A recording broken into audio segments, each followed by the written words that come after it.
तो एडटेक की दुनिया में एक बहुत बड़ी हलचल होने वाली है। फिजिक्स वाला, अरे वही नाम जो लगभग हर स्टूडेंट की जुबान पर है, अब वो स्टॉक मार्केट में अपनी धमाकेदार एंट्री करने जा रहा है। आज हम इसी बड़े दाव का पूरा एनालिसिस करेंगे, उनके 3820 करोड़ रुपए के आईपीओ का। चलिए इसमें थोड़ा गहराई से उतरते हैं। लेकिन हाँ, शुरू करने से पहले एक छोटी सी पर जरूरी बात, फाइनेंस वायर को सब्सक्राइब जरूर करें। पता है, हमारे 96% दर्शक वीडियोस तो देखते हैं लेकिन सब्सक्राइब नहीं करते। आपका एक क्लिक हमें और भी बेहतरीन फाइनेंस कंटेंट लाने के लिए बहुत मोटिवेट करता है। तो चलिए अब सीधा मुद्दे पर आते हैं। देखिए, ये आईपीओ सिर्फ एक कंपनी का पब्लिक होना नहीं है, ये एडटेक सेक्टर के लिए एक बहुत बड़ा इवेंट है।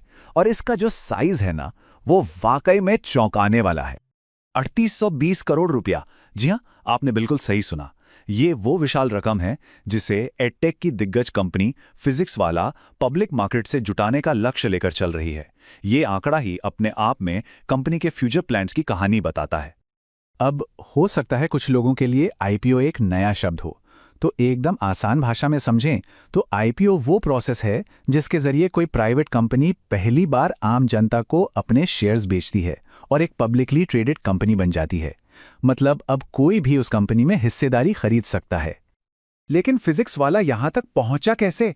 सच कहूं तो ये कहानी किसी फिल्मी स्क्रिप्ट से कम नहीं है। एक यूट्यूब चैनल से शुरू होकर आईपीओ तक का ये जो सफर है ना, वाकई में कमाल का है। चलिए इस सफर पर एक नजर डालते हैं।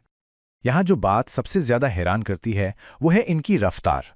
सोचिए, 2016 में अलक पांडे ने एक यूट्यूब चैनल शुरू किया, 2020 में ये एक कंपनी बनी और सिर्फ 2 साल में 2022 तक $1.1 बिलियन से ज्यादा की वैल्यूएशन के साथ यूनिकॉर्न का टैग हासिल कर लिया। और अब 2025 में ये आईपीओ के लिए तैयार है। ये ग्रोथ जबरदस्त है। तो आज ये कंपनी कितनी बड़ी है? अलक पांडे और प्रतीक माहेश्वरी के इस वेंचर को वेस्टब्रिज कैपिटल जैसे बड़े इन्वेस्टर्स का साथ मिला है और इसका नतीजा साफ दिखता है। 2025 के बीच तक इनके पूरे नेटवर्क पर करीब 98.8 मिलियन यूट्यूब सब्सक्राइबर्स थे और सिर्फ ऑनलाइन ही नहीं, मार्च 2025 तक 198 ऑफलाइन सेंटर्स के साथ इनकी जमीनी पकड़ भी मजबूत हो चुकी थी। अच्छा, तो ये 3820 करोड़ रुपए आएंगे कहां से? किसी भी आईपीओ को समझने के लिए उसके स्ट्रक्चर को समझना जरूरी है। आइए देखते हैं कि इस आईपीओ के 2 मुख्य हिस्से कौन-कौन से हैं। तो ये पैसा 2 हिस्सों में बटा हुआ है। पहला है फ्रेश इशू, जो कि 3100 करोड़ रुपए का है। ये वो नया पैसा है जो सीधे कंपनी की तिजोरी में जाएगा, जिससे वो अपने ग्रोथ पर खर्च करेगी। दूसरा हिस्सा है ऑफर फॉर सेल या ओएफएस, जो 720 करोड़ का है। इसमें कंपनी के मौजूदा मालिक यानी प्रमोटर्स अपने कुछ शेयर्स बेच रहे हैं। इस ओएफएस के तहत दोनों फाउंडर्स अलक पांडे और प्रतीक माहेश्वरी 360 करोड़ रुपए के शेयर्स बेच रहे हैं। अभी दोनों के पास कंपनी में करीब 40.35% की हिस्सेदारी है, जिसमें से वो एक छोटा सा हिस्सा पब्लिक को ऑफर कर रहे हैं। अब आता है सबसे बड़ा सवाल, फ्रेश इशू से जो 3100 करोड़ रुपए कंपनी जुटाएगी, उसका वो करेगी क्या? ये पैसा आखिर जाएगा कहां? चलिए उनके ग्रोथ के ब्लूप्रिंट को समझते हैं। ये डोनट चार्ट काफी कुछ साफ कर देता है। देखिए, सबसे बड़ा हिस्सा 710 करोड़ मार्केटिंग और नए इनिशिएटिव्स पर खर्च होगा। इसके बाद नए ऑफलाइन सेंटर्स खोलने और मौजूदा सेंटर्स के खर्चों के लिए लगभग 1000 करोड़ रखे गए हैं। टेक्नोलॉजी पर भी 200 करोड़ का निवेश होगा।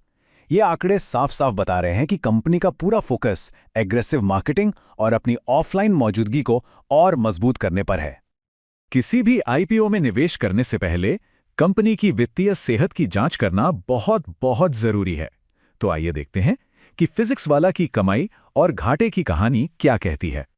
ये चार्ट कंपनी की फाइनेंशियल सिचुएशन में एक बहुत ही जरूरी बदलाव दिखा रहा है। ध्यान से देखिए, FY24 में 1131 करोड़ के भारी घाटे के मुकाबले FY25 में घाटा काफी कम होकर सिर्फ 243 करोड़ रह गया है। ये प्रॉफिटेबिलिटी की तरफ एक बहुत मजबूत कदम माना जा सकता है।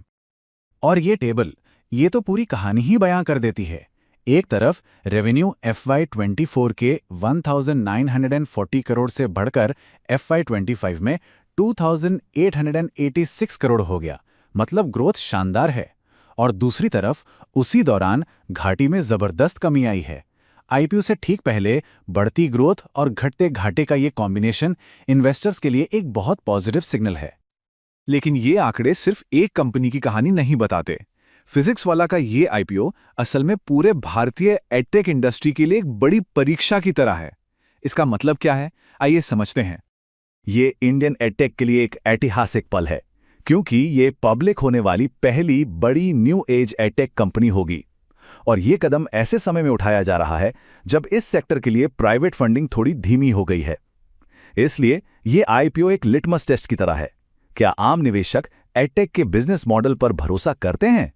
इसकी सफलता या असफलता दूसरी एडटेक कंपनियों के भविष्य के आईपीओ प्लान्स पर सीधा असर डालेगी।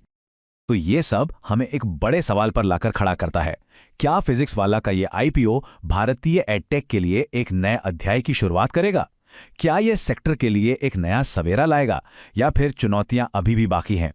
इसका जवाब तो खैर वक्त ही देगा, लेकिन यह निश्चित रूप से देखने लायक होगा।